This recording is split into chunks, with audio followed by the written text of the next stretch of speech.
My name is Dr. Michael Brown, and you are listening to 3 Words, a bite-sized podcast about the simple and yet strategic choices that all of us can make in order to become the very best version of ourselves. Today in the 3 Words podcast studio is Dr. Tyler Schwanz, a husband, a father, a caretaker, and a doctor of chiropractic who is helping remove people's barriers in their life so that they can experience their unique purpose.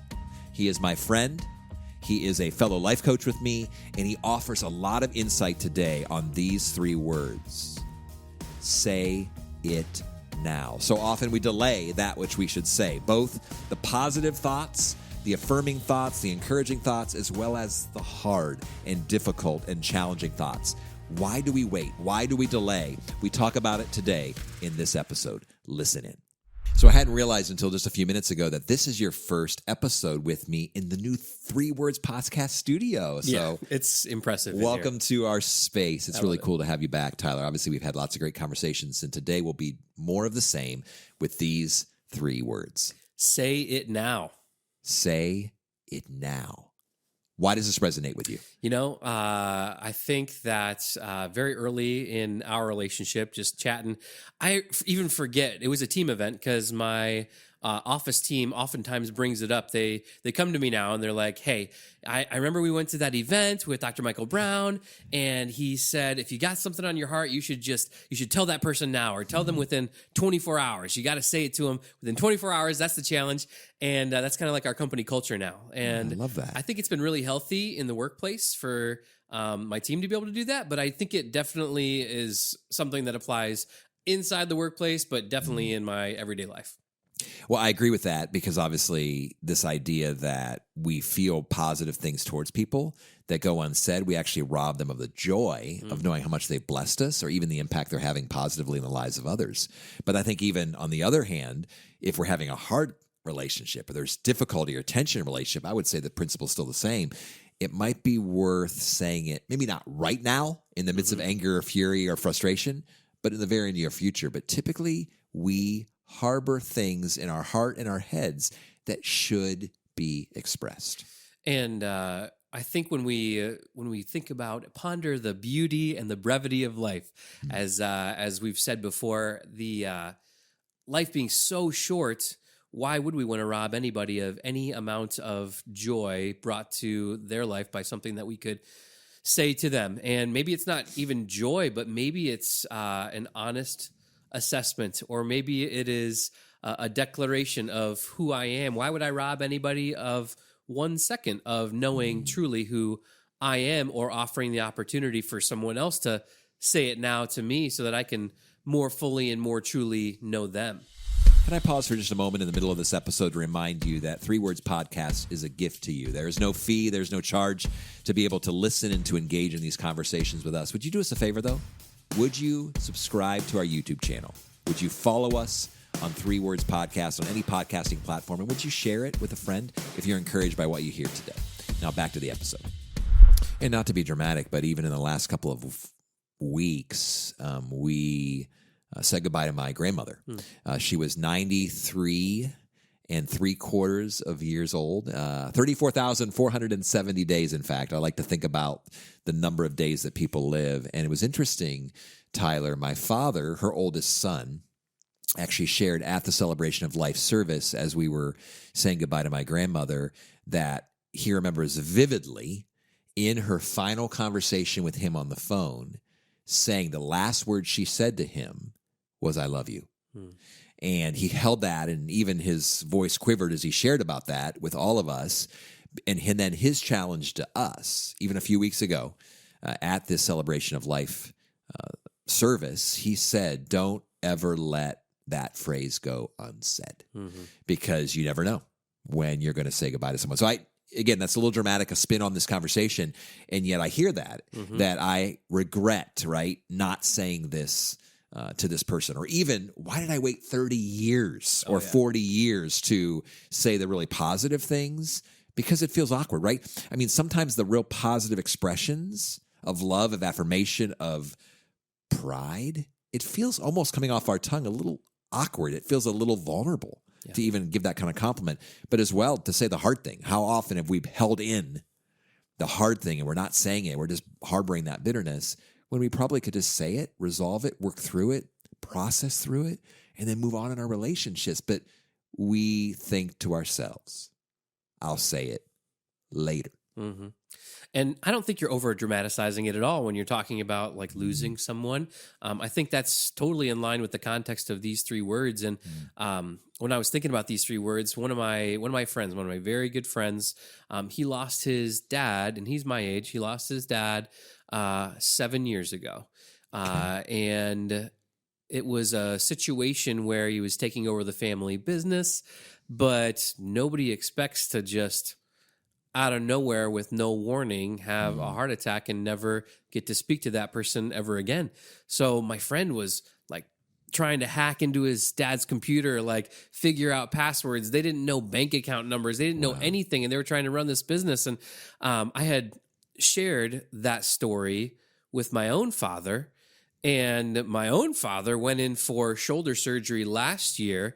And before he did, we had several really amazing conversations where he said, I just want you to know I don't expect anything to happen with this procedure tomorrow, but I love you. I love practicing with you. I love, coming into work every day with you. And the bank account passwords are this and this and this. Dr. John. Yeah. Love that man. And, I could tear up thinking about it, but it's not just that. So to kind of bring it full circle, I told my friend about what my dad had done for me because of what his story, how it impacted me.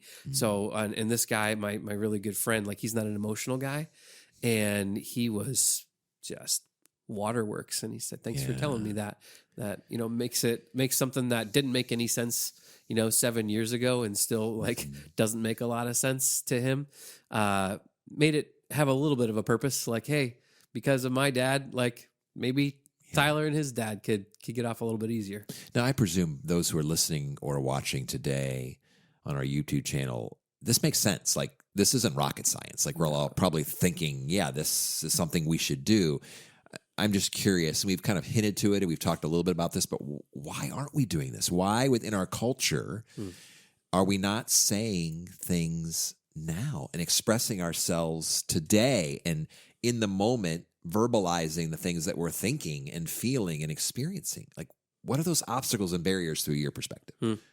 I think that when you're saying something, it's not just like verbally saying something, but it also could be like writing something or leaving your legacy. And maybe it's an insecurity of like, what do I really have to say of value? I know a ton of people that would like to write a book, and they say, I would like to write a book, but then all of a sudden, like when it comes down to it, they get writer's block. They're like, who would want to write this? Who would want to read this? I mean, and they get scared. So maybe that insecurity or of insignificance of maybe my life isn't worth saying, or my thoughts aren't worth saying, or who I truly am isn't worth communicating to others. I think that's probably the biggest barrier to doing that. Well, you've talked about two things there. You've talked about insecurity and a sense of insignificance. So insecurity that I feel like, how will this be received? Is this going to be weird? Is this going to be strange?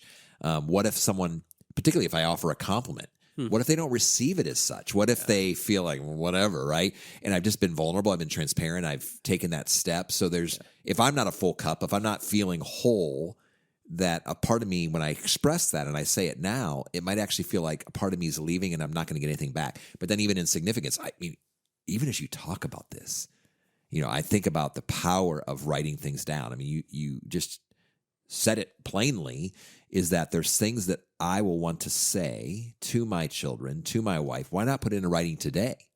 Obviously say it, but obviously put some of those things in writing so that if that day comes, and when that day comes, because it's not if, it's when, those things in writing, I've actually said it today so that it can be remembered tomorrow, so that it can be considered tomorrow. In many ways, that's why we're doing this podcast. I was just going to say. Yeah, I mean, that's why we do podcasts. People ask me often, why do you do 3 Words podcasts? And we don't make a penny on this podcast. But one of the reasons I like to do the podcast, and we've talked about this before, is that my thoughts and my insights of myself and my dearest friends get to be preserved. We're saying it now, but it will be listened to, hopefully, if technology remains somewhat the Yeah. same, right? Where my kids and my grandkids and my great-grandkids can listen to the things that I said now, later, and hopefully that will have a positive impact on them. Totally. That's like the head fake. It's like, who's this for? Is it Yeah. is it for our own our own selfish reasons, our kids, that sort of thing? When I think about my kids, I look forward. So my kids right now, at the time of recording, are almost 7 years old and newly 5-year-old. And so there's going to be a while before they start to get interested in like little girlfriends and things like that. But I think of fewer things that are more like universal and like a part of the human like growth experience than worrying about like, should I say that to her?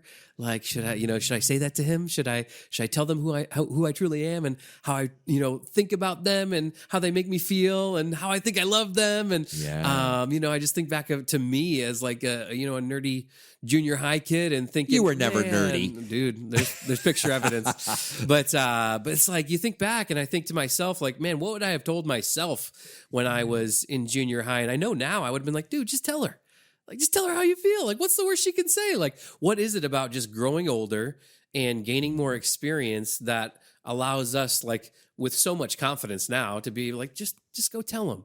I think it's a sign of maturity that we get over those insecurities to be able to finally tell others, tell it now, say it now, like how we feel about them. Well, I think that's another reason why we don't is I'm thinking about that other episode that we did, don't overthink it. I think oftentimes, and I hear this a lot, wherever I travel and wherever I speak and the people I'm interacting with, is that we tend to be strugglers with this idea of overthinking everything. So I'm guessing if we are prone toward overthinking, we're probably saying pretty little. And we're probably not saying it now because I have to really make sure. And am I certain? How will it be taken? How will it be perceived? Obviously, in romantic relationships, that feels a little more risky, right? Because it's like, I'm putting my heart out there. But also just in the workplace. And you mentioned with your team. Yeah. And as you're expressing maybe something to a coworker, if we're overthinking it, we're probably not going to say it now. So maybe those are two episodes we can listen side by side and say, stop overthinking it and say it. And here's the cool thing. Say that you say it now, and then you wish you didn't. See, here's the cool thing. You can say it now, and maybe it didn't come out exactly the way that you hoped. It wasn't as polished as you had dreamed. It wasn't articulated in a way that you thought would have the greatest positive impact. But you can always say, you know what? I didn't say that the best way. This is what I meant. This is how I would rephrase it. So by saying it now, you're not shutting down communication. You're opening up communication, and you actually can rephrase and follow up. You're not stuck with those words out there forever. Sure. You can continue to explain yourself and tell more in the future. And as an employer, one of the worst things that I can hear is, this has been going on for about 3 months, 4 months, and I didn't want to say anything. I'm like, oh man, like how did I foster this environment where you didn't think you could tell me immediately when you started to feel these things? And but yeah, it's just, isn't that funny the way that people are? They will delay those things for fear of offending somebody else or for fear of not having the exact correct words or the right heart behind it. But it truly, like, saying something now that is imperfect is going to have more impact than staying silent 100% of the time. Well, and you and I both agree that relationships are the currency of life and that everything is about human beings and human being interactions between people. That's what lasts. That's what's most important. And so this idea of saying it now, even as you described it within relationships, you use romance, you talk about friendships, you've shared your friend, your family, your father, but even now in the workplace, I mean, you've really hit the nail on the head when you have described a lot of the toxicity and a lot of the dysfunction within the workplace as a result of the fact that those who are supervisors aren't saying it now to those they're supervising, and those that are feeling maybe undervalued or underappreciated, undercompensated, they're not sharing that with those that lead them. And so we are silent, and then we're creating more problems by not saying it now. So there's a lot of very practical principles that I think come out of this conversation. Final thoughts for us, Tyler.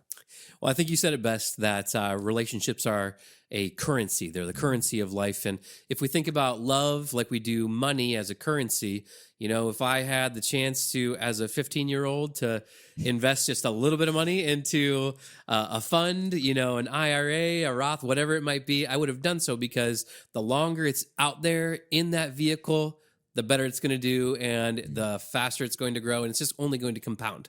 I think the same thing is true of a kind word, of a true expression, that the longer it exists within the vehicle, the person that you are planting it in, the faster it's going to improve both of your lives, and it's just going to compound the longer it's out there. So I would say it now and have the greatest impact you can possibly have with your relational capital.